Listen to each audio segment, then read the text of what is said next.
Diabetes Awareness Month. I'm Dr. Neeta Deshpande, consultant diabetologist and obesity physician practicing out of Belgaum in Karnataka.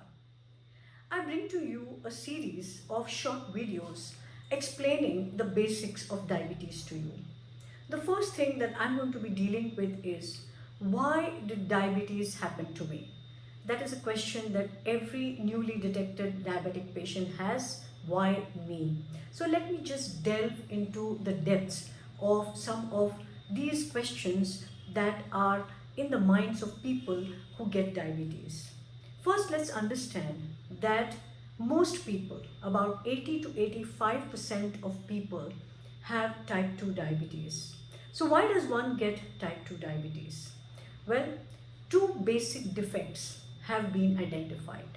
Number one is insulin resistance. It means that the hormone that you have, insulin, that is produced by the pancreas in your body, is being produced, but the body is not able to use it. It resists the action of insulin, and hence glucose cannot be escorted into the cells to be used up to make energy, and it piles up into the blood and the blood sugar can go high.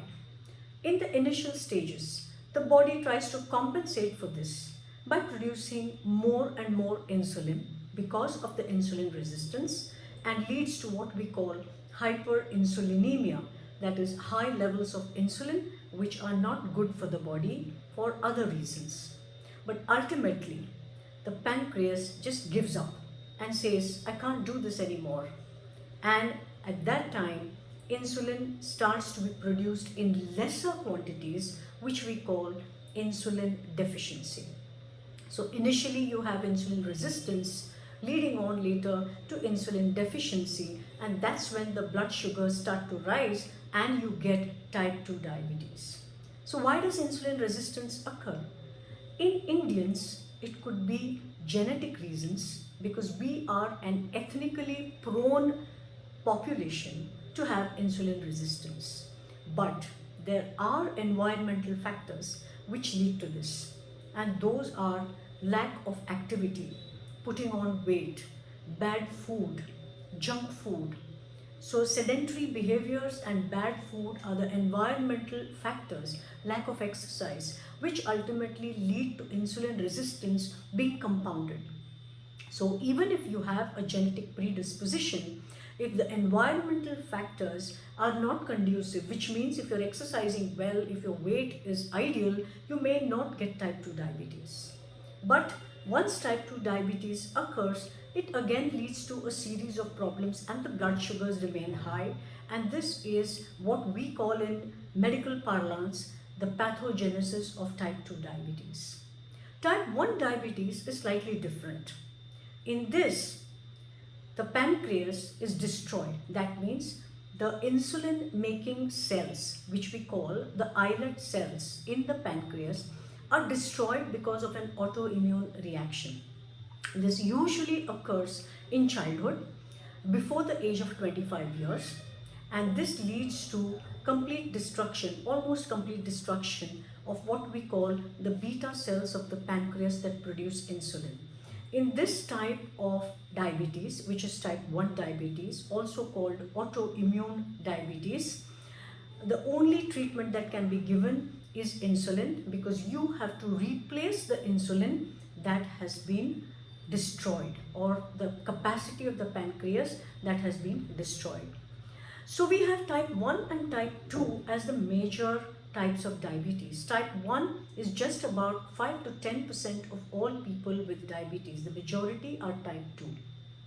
There are rarer types which we won't go into the details as of now, but basically these are the two main types of diabetes. Once a person gets diabetes, one has to keep monitoring what their blood sugar control is like.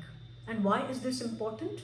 Because if the blood sugars are not kept under control, not kept to the normal level as much as possible, one is prone to getting complications. The complications could be in the brain, the heart, the arteries of the legs, it could be in the kidneys, the eyes, and so many other things, proneness to different kinds of infections as you've seen during the COVID-19. So because of all these reasons, the blood sugars must be kept normal at all times. How do you monitor your blood sugars? How do you know you are on the right track?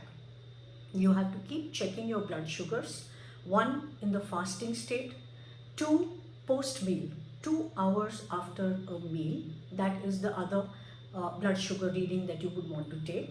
And the third thing is called HbA1c, also called glycosylated hemoglobin.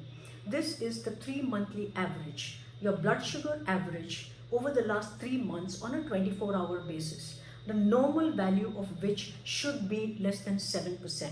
In fact, less than 6.5%, but at least less than 7%. So the HbA1c tells you whether you've been on the right track. The fasting and postprandial blood glucose levels will help your doctor to understand whether to increase or decrease your tablets or your insulin. But is this all? Is diabetes only about checking sugars? Not at all. It is also about checking your cholesterol. It is also about checking your kidney functions. It's about checking your eye, that is the retina. It is also about checking so many other things, the circulation in the legs, the nerve supply of the legs, your blood pressure on a regular basis, your weight on a regular basis, your liver functions on a regular basis. So there are a whole lot of tests to be done once in a year, like of course the electrocardiogram, whether your heart is doing well or not. So all these tests need to be done on a regular basis to know not only what your blood sugar control is like, but also to know and detect early if you have begun the complications of diabetes. So if any of that has already begun, you should know it as early as possible, because if you get to know it very early, it can be reversed, or it can be controlled, or it can be prevented from progressing. And therefore, a complete check for all the complications must be done every year, regardless of whether you have symptoms or not. Just like diabetes is a silent disease, the complications of diabetes also creep in very, very silently. The only way to know whether they have begun or not is to test for them. So the best thing for you to do is first find out whether you have diabetes. If you have diabetes, regularly monitor your blood sugars, your HbA1c, and do not forget to do what we call an annual diabetic profile, which means your kidney test, your eye test, your foot test, your heart test, and a whole lot of other tests which your doctor will prescribe for you once in a year. Once everything is clear, you are good to go for that year. And if you do this regularly, I assure you, diabetes is not a bad disease to have. You befriend it, and the diabetes will be good to you, and you can live a long and healthy life, a fruitful life, a life full of quality without any problems all your life, without affecting your lifespan. So please remember that whatever be the type of your diabetes, monitor it well, look for complications, and treat them in time. So the next edition of this series will be next week. Till then, bye and take care.